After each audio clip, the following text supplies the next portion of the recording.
ছোটবেলায় আমি একবার বাবা মার সাথে চিড়িয়াখানায় গিয়েছিলাম। তো তখন জলহস্তী খাঁচার সামনে গেলাম। তো দেখলাম খাঁচার বাইরে ওই বোর্ডে বড় করে টাঙানো আছে জলহস্তীর ইংরেজি নামটা কি। এটা প্রাণীগত নাম লেখা থাকে বোর্ডে। তো জলহস্তী ইংরেজি তুমি অনেকে জানো, সেটা হচ্ছে হিপোপটামাস। কিন্তু বানানটা একটু ট্রিকি, একটু হার্ড। সো তখন আমি চিন্তা করলাম যে how can I remember the spelling. So after that finally আমি একটা ট্রিক্স বের করেছিলাম তখন, যে কিভাবে আমি এটাকে মনে রাখতে পারি। So today I will share with you the tricks. তো দেখো, জল হস্তি কিন্তু পানিতে থাকে, তাহলে মাছ কই থাকে? মাছও কিন্তু পানিতে থাকে। তো আমি লিখলাম হচ্ছে মাছ, MUS, মাছ। দেখবা জলহস্তি কিন্তু একটু মোটা। তো আমাদের যে ফ্রেন্ডটা একটু মোটা হয়, তাকে আমরা কিন্তু কি বলি, মজা করে বলি তুই তো পোটা, পোটা বলি না? তো জলহস্তি কিন্তু বলে ফেলে পোটা। তাহলে লিখলাম হচ্ছে তুই একটা পোটা, পোটা।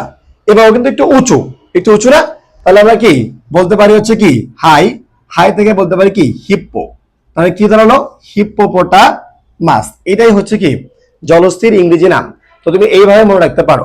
আর আমি তখন থেকে এভাবে মনে রেখেছিলাম। সো আমি আমার মনে রাখার পদ্ধতি তোমাকে শেয়ার করলাম, টেকনিকটা তোমাকে শেয়ার করলাম। সো এইভাবে তুমি তোমার স্পেলিং কিভাবে মনে রাখো বিভিন্ন কঠিন বানানগুলোর, আমাদের পেজে কমেন্ট করে তুমি আমাদেরকে লিখতে পারো। অথবা তোমার যদি কোনো প্রয়োজন হয় যে আমার এই বানানটা একটা ট্রিক্স দরকার, তাহলে আমাকে বললে আমি তোমাকে সেটা দিয়ে দিব।